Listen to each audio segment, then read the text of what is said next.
Okay, so ever since I made the video on the Fujifilm X10 and also the XQ1, first of all, thank you for watching. I've gotten a lot more views and subscribers based off of those videos, so thank you. But ever since I made a video on those two things, I've been really interested in trying out older cameras, specifically for two main reasons. The first is because I really enjoyed using those two cameras. They were very fun to use. And reason number two is that I was really surprised on how the images turned out. I felt that they were very nice. And because of that, I decided I wanted to, kind of look at other older cameras and try to possibly get my hands on one. So I looked up Fujifilm, and a lot of, actually probably all of the Fujifilm, like the whole product lineup, the prices have gone up like crazy. And I think maybe all major camera companies are experiencing the same thing in the secondhand market. But I feel like Fujifilm's increase is a lot steeper than other companies. And especially I noticed from my camera, the XQ1, when I was originally trying to purchase it, they were all for about $100 to $150, about equivalent of $100 to $150 USD. But when I looked again about a month ago, the XQ1 was about $200 USD, and I feel like that's crazy. Like, why did, especially that camera, which I know a lot of people have mixed feelings about. Some really like it, some really hate it, but the price of that also went up, and it was really surprising for me to see that. I didn't see any of them at about the price that I paid for, unless they were like junk, broken, like completely broken. I mean, I know mine had some issues, like I said in the video, but at least mine was still usable. But yeah, I was just very surprised at that. But anyway, I still had that itch of wanting to try out older cameras, so I started looking around at other companies, and one that caught my eye was Olympus, because at the time I first bought my Fujifilm camera, the X-T30, at that time I was actually debating on getting the X-T30 or an Olympus OMD EM10, I believe. So I decided to look at Olympus cameras in the secondhand market, trying to look at the OMDs and the Pen series based off of the budget that I was trying to, restrict upon myself, which was about $150 or less. And eventually I came across this camera here. This is the Olympus Pen Light 3, the E-PL3 as it's more commonly referred to as. And just a disclaimer that I believe that the E-PL series, the 3, does not normally have this styling, and this is a sticker that was put on here by the previous owner. And this definitely wasn't one of the reasons why I bought this camera. Wink, wink, cough, cough, nudge, nudge. But yeah, I bought this based off of the price and definitely, yes, the looks of it. I had no idea about the performance. I don't know much about Micro Four Thirds. So I was pretty much going into this based off of price and, aesthetics. Okay, so some things about this camera that I like and don't like, and just some general things I noticed. So first thing I noticed was it's actually really small to hold in your hand. So I usually hold it just like this, and I was using this at an event for work one day, and I was using it up until the battery died, and then after I switched to the X100V, which I had in my backpack, and I noticed that the X100V felt a lot bigger in my hand. So I was just really surprised at how small this feels, and how small this actually is, I guess. So it's about the size of maybe 2 iPhones together, perhaps. And I think that's pretty small in my opinion. And this came with the 14 to 42 millimeter kit lens, and I believe Olympus made multiple of multiple variations of a 14 and 42 kit, and this is the 2R, and this is a collapsible lens. So right now it's in a locked position.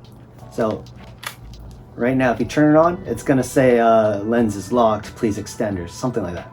So what you do is you just turn the lens until it clicks, and then now you should be able to take a photo.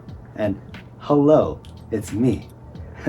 So since we're looking at the back screen here, it does have a, I guess, sort of flippable screen. Like, it's not fully articulating or anything. It just, you can shoot from, you know, if you've got the camera down low, you can take photos just like that.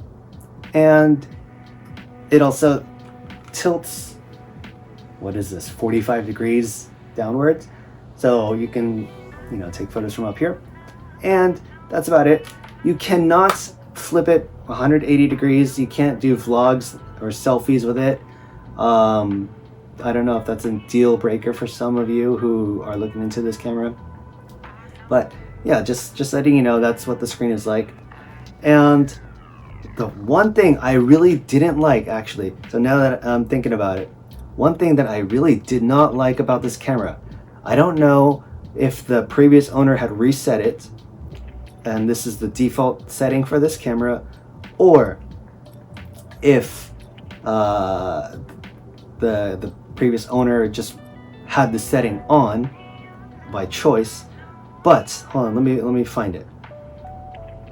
So when I was using this camera, I think I've mentioned it in previous videos that I don't like having to go through a menu to change various settings. Like even the simple the triangle exposure triangle of you know, aperture, shutter, ISO.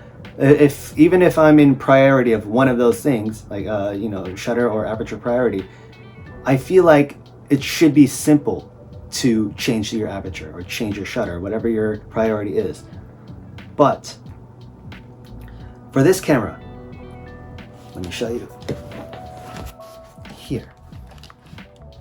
So if I tried to change the aperture, what I have to do is, you cannot turn this, which would be the easiest thing to do. What you have to do is press up.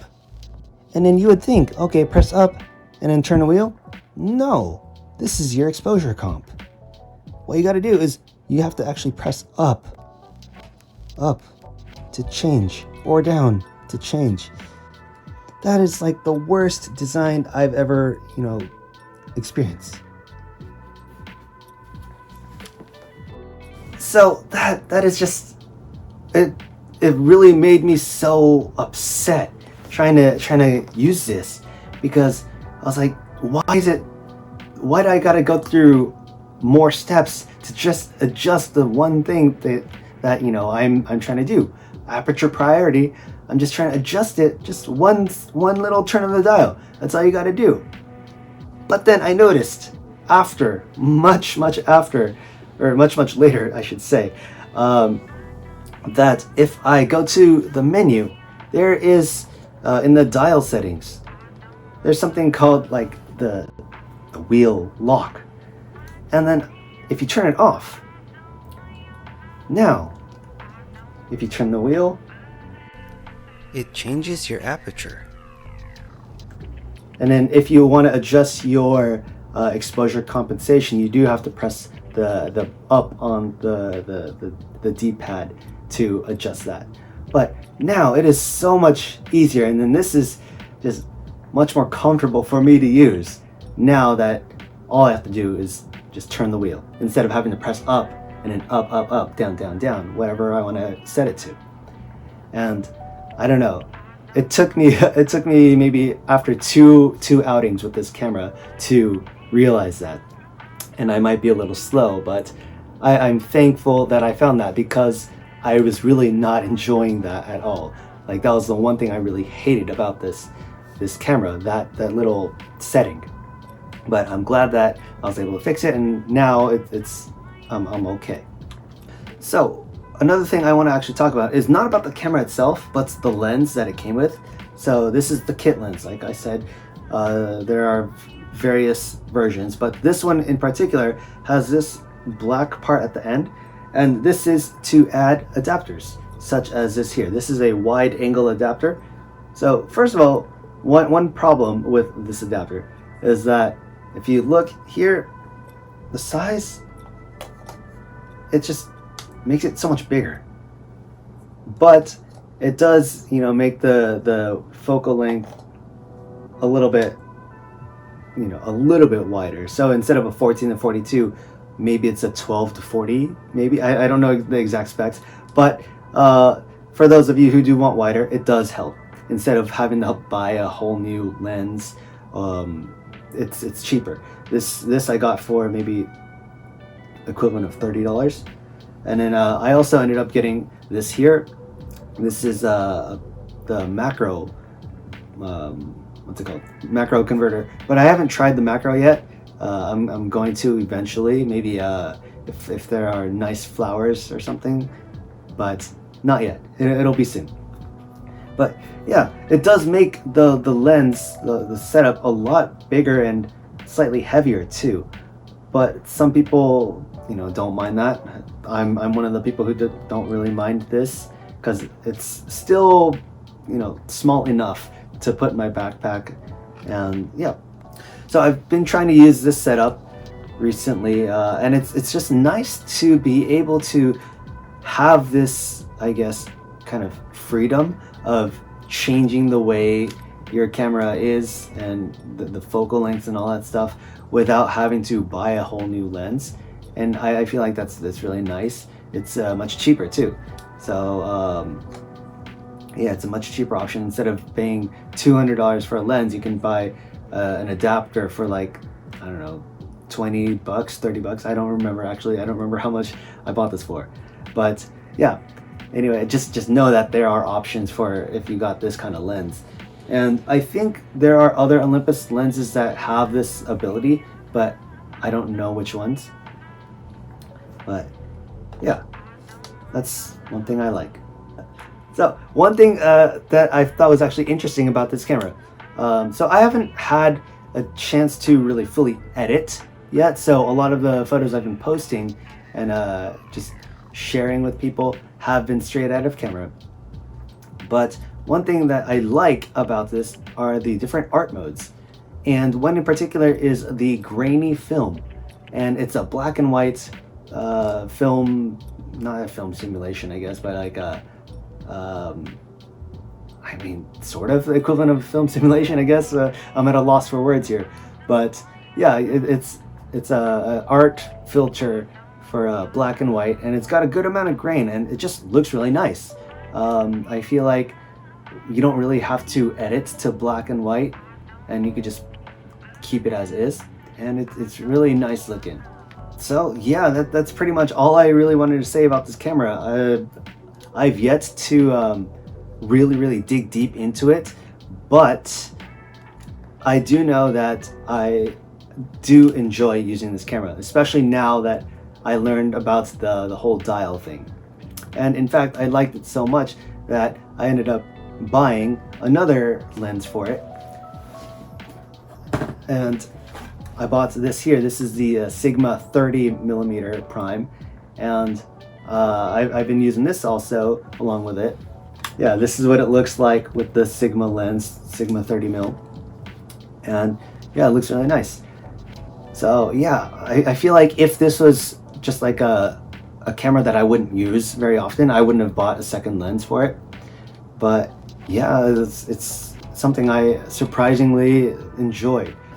So yeah, that's pretty much all I wanted to talk about. I just wanted to give my basic thoughts about this camera, what I liked and disliked about it, and I definitely want to recommend it to those of you who are interested in buying a new camera for about $150 as of June 2023. $150 or less for body plus lens. Well, not this lens, but the kit lens. You can definitely get it for $150 as of right now. And what's good about Micro Four Thirds, which I didn't really know, Micro Four Thirds with Olympus cameras, you can switch between Panasonic lenses, Panasonic Micro Four Thirds, because I believe it's the same mount, and there's a ton of different third-party lenses also. So like Sigma and other, like, I guess, Chinese brands that are manual focus only, things like that. So there's a lot of variety in terms of lenses. So yeah, definitely consider this if you're thinking of buying a new camera, especially if you're a beginner or just someone who wants to try cheap photography, or, you know, who want to try Olympus. Definitely, you know, have this in mind when trying to think of stuff to buy. And yeah, that's really all I want to talk about today. I'm sure as I use this camera more often, I'll have a better idea of, you know, what really is good with this camera or what sucks about this camera. But as of now, those are my just general first impressions after like a month of on and off, you know, shooting with it. So yeah, as of June 2023, for $120-ish US dollars, definitely consider getting this. All right, so anyway, that's all for now. I'll talk to you later. Oh, so thank you for those of you who are staying up until the very end. Thank you for watching. 本当にありがとうございました. Thank you very much. So yeah, I'm just trying something different here. Trying to make it better for me if I do make videos at home. Trying to make it a little nicer. And especially now in June here in Japan, that it's a rainy season. So I can't really go out and vlog very often or as much as I'd want to. And yeah, just to prevent having to worry about weather, I'll make videos here, and hopefully this setup is nice. And one more thing I want to point out, that since I liked this camera, by the way, I like this camera a lot, I ended up investing in a different Micro Four Thirds lens, Micro Four Thirds camera. This is a Panasonic Lumix G3. So stay tuned. I'll be making a video on this camera, I mean, maybe within a month or 2 months as I use this more often. And yeah, anyway, thank you for watching and staying up until the very end. So, see ya. For reals this time. See ya.